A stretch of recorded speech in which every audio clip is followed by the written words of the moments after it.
Do your values impact your manifesting at all? That's exactly what we're talking about today on Mindful Manifesting. This is Aryana Rollins. But before we dive in, if you would like to kickstart, put a little energy into your manifesting, I would really encourage you to go to mindfulachiever.com for your free Kickstart Your Manifesting Journey. There's a wish list in there, and it's actually really relevant to this episode. All right, mindfulachiever.com. All right, let's dive in.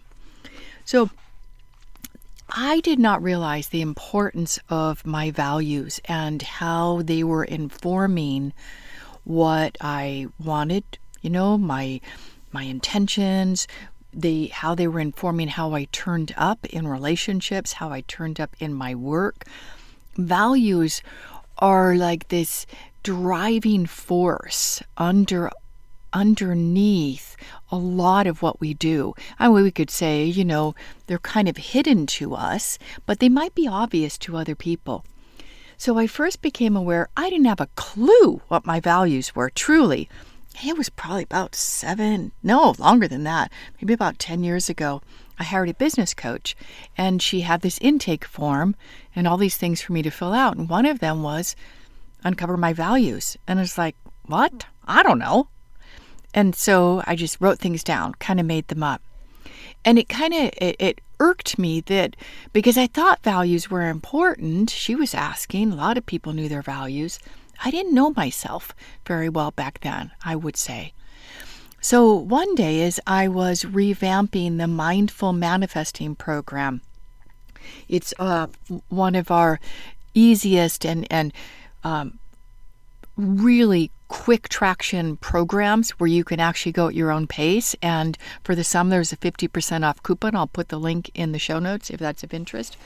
And I was like looking at this list of values that my friend gave me. So here it is circling around, and I didn't have a clue.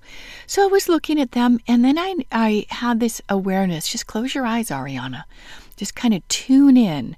I did a quick alignment with my true self, and then I opened my eyes, and up popped different values, like they were in neon on this list. And I'm like, that's interesting. So I wrote them down. And then I did this little exercise, which you can learn about if you would like in the Mindful Achiever in my book, which you can find on Amazon. There's a whole chapter on the driving force of values. That's not the title. I think your title is Chapter 5, Your Fantastic Future Awaits You. So I was like, I got traction now. I got at least like an awareness of my top 5 values. So I copied another piece of paper, and I was like, well, how do those influence me? And so I created this little process, this little exercise, which I started teaching in Mindful Manifesting. You can go through that in detail in the program. And I finally understood. Those were my values. Yeah, they can refine over time. But it was so illuminating because if you don't know your values, one thing, you can enter into friendships, intimate relationships, partnerships where you don't have good boundaries because you don't know until you know that something's going to bother you. But what if you knew, for example, that honesty was a high value of yours, non-negotiable? Well, then you would not quite likely enter into a relationship who's someone who is, I don't know, no judgment here, just a silly example, who is hiding from the IRS because they're behind 10 years in taxes. That would not be in alignment for you. So you wouldn't have to question it. You don't need to be in judgment for the person. It's like, okay, if they're not being honest and upfront in this area of your life, maybe that's a transferable skill I don't want to see in our relationship. So hopefully you start to see the importance of values. So I want to go into and share a little bit more about the value discovery exercise, which you will get either in the book, Mindful Achiever, I'll put the link in the show notes, or in Mindful Manifesting. I go into a lot more detail in Mindful Manifesting program because for me, this was life-changing. And for one of the students who has become a dear friend of mine, or actually he was a dear friend before he enrolled, he told me that he, like me, never understood his values, and he had mushy boundaries. He was kind of passive and weak in relationships.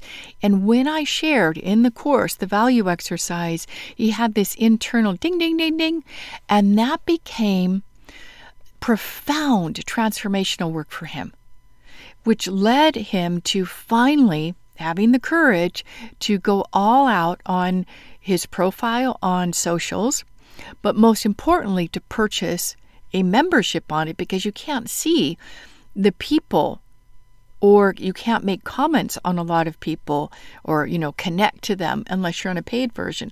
Now, this is someone who had more than enough wealth, but he was resistant. And that's what can happen, is that you can go into protective mode because he didn't understand his values. He didn't have good, clear boundaries. He didn't know himself very well. And it would be very dangerous for him to enter into another intimate relationship with his track record of being, I would say, abused. He's a very soft, gentle guy, and he was taken advantage of in his, first marriage, and then won that, the last partnership. So we go into protection mode. Well, if you're trying to manifest a loving partnership, which, by the way, my friends, he was working on that. And it wasn't until the value discovery exercise where he felt secure, he felt confident to start dating. And then it led to, pretty soon after, it was about, a year, where he started dating this woman, and they were so aligned. Like it was a match made in heaven. I know that's trite and that's Hollywood movies, but for them, it felt like that. And since then, a few months ago, I heard he was getting married.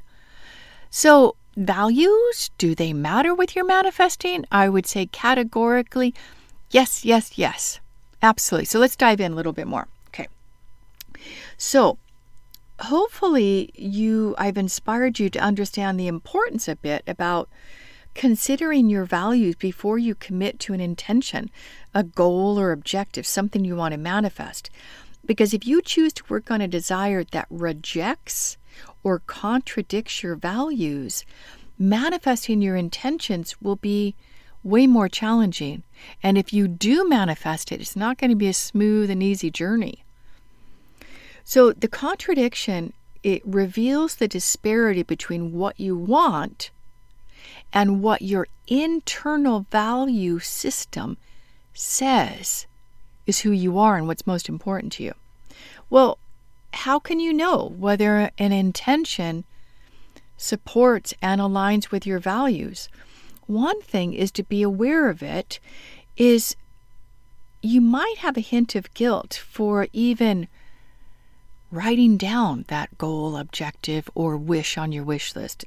You might have a little guilt or think, wow, I really want a new car, but how can I explain that to my family or friends? Because, my car drives, it's okay.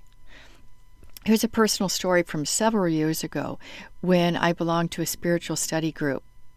And I was driving from San Diego to Los Angeles.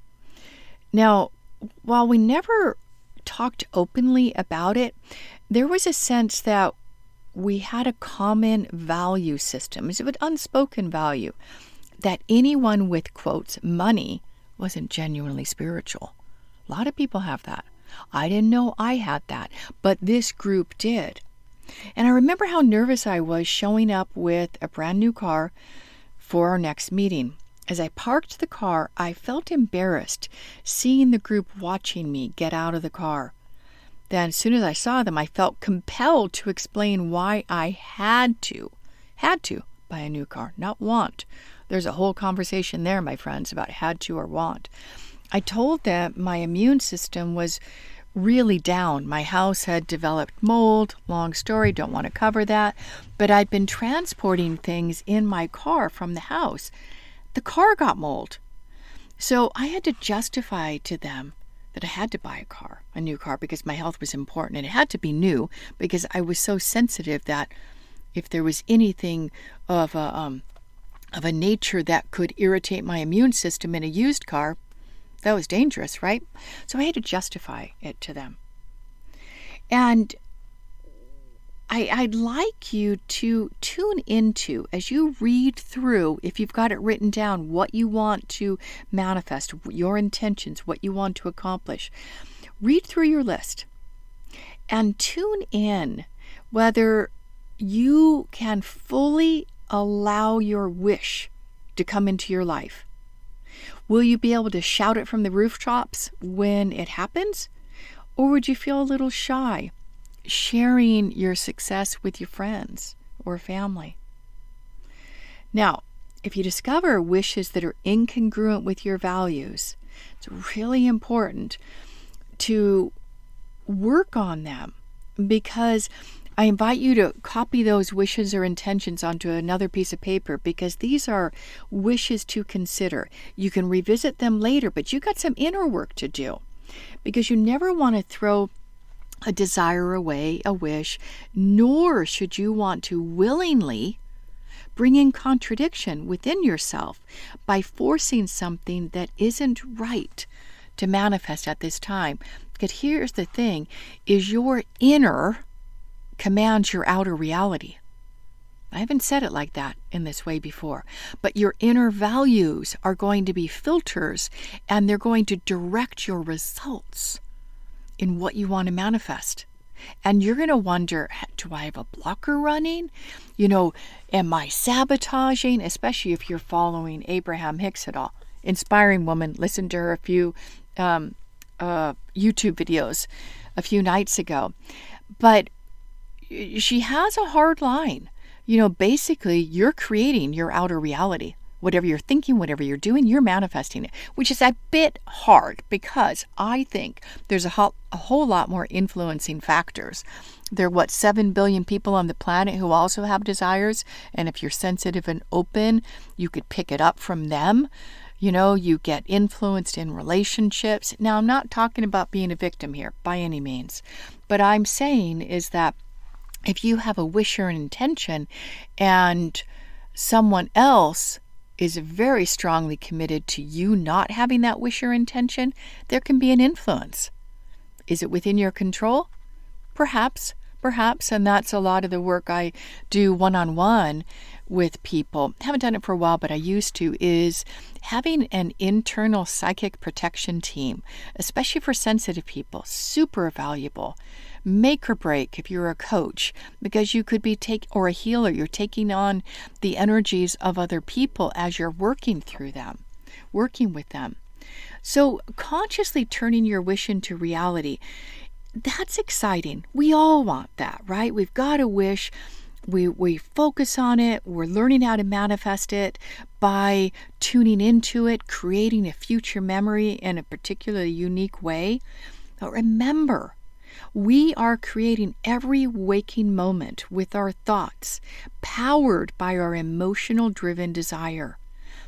So if you would like to learn how to consciously focus your thought and focus your emotions to create a desired outcome, I highly recommend Mindful Achiever. You can get the book on Amazon. Or if you're really committed to something deeply important to you, then invest in the Mindful Manifesting Program, 50% off for the summer. If you think about it, your wishes are things that will bring joy and peace of mind. And as much as we'd like to wave a wand and have all our dreams come true, there's a lot to be said for preparing for it. I've mentioned this before of winners of the lottery, that sometimes they're actually worse case than they were before winning the lottery. Relationship challenges, health challenges. Really devastating stories if you've ever looked into it. And it's my intuitive thought is they weren't prepared for the wealth and the changes that would happen to them in their life. Everything changes.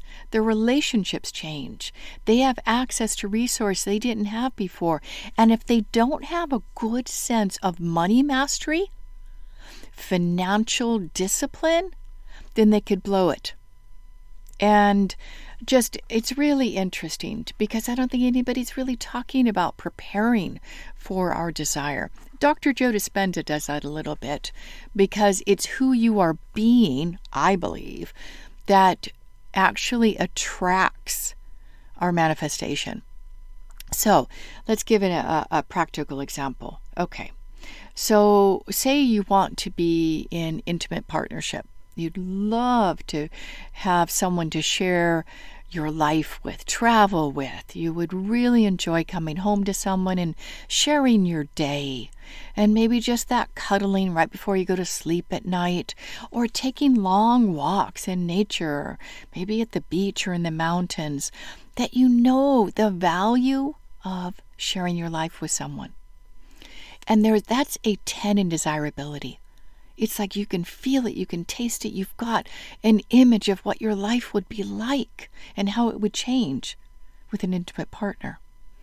But if in your beingness, in your body, you still have memories of the last painful breakup, or you have memories of someone cheating on you, lying to you, you've got protections in there. And those protections, if they're strong, like it was with my client friend, where, hey, you don't know your values, you don't know who you are, you cannot enter into a relationship because you're going to get seriously abused, you may not survive this one, right? So it can shut down your manifesting force. So your inner being is so important and such a powerful orchestrator for your manifesting. To ignore that is folly because you're just going to be frustrated. You'll get some traction with your manifesting, but you get blocked. And then you're thinking, oh, it's something I've done, or it's something I'm thinking. It's not. It's not. It's in your being. We don't want to change our beingness. Maybe. No, we don't. That's who we are. That's our inner compass. Yes, there are blockers that can cause us to express ourselves in different ways. Maybe those we want to change. Those we want to clear. We want to be our most empowered self. We want to be living to our highest potential. So I think that's it. I want to share with that. So one other little bit here. Okay. So if you're prone to starting and stopping your goals, your intentions, your success will be greater if you discipline yourself to focus on one at a time. Doing that will help you build a successful working relationship between your conscious mind, that part of you that sets the intentions, and then your unconscious mind, your body, which is the doer. So there's a lot of benefit of becoming aware of not only your values, which live in your unconscious mind, but identifying the parts of your unconscious that are still holding on to fear-based experiences, like, not wanting to be abused by the next partner, or being taken advantage of, and on and on. We all have stories. If you're anywhere near 40, 50, or 60 years old, you've gone through a few number of relationships, and those leave a scar. They do. And even I've been told, I'm not saying this is categorically true, but I've been told by several clients that the depth of the work that we do in the highest potential successful life education is more effective for them than therapy, because they can talk about it in therapy, they can feel better about it, but it didn't seem to be changing the patterns, the choices, and how they were living their life until they got into alignment and they actually pulled those blockers out and retrained their brain in a way. All right. I enjoyed this episode. I hope you did. I'll put the show note in the show notes. Mindful Achiever, inexpensive way to dive into my work. You can get it on Amazon. Or if you're really committed to something big and meaningful and you know there's some blocks in the way and maybe you don't know your values, I highly recommend the Mindful Manifesting Program. All right. So much love to you. And as we sign off, remember, as you confirm yourself, you chart your own path to success. Bye for now.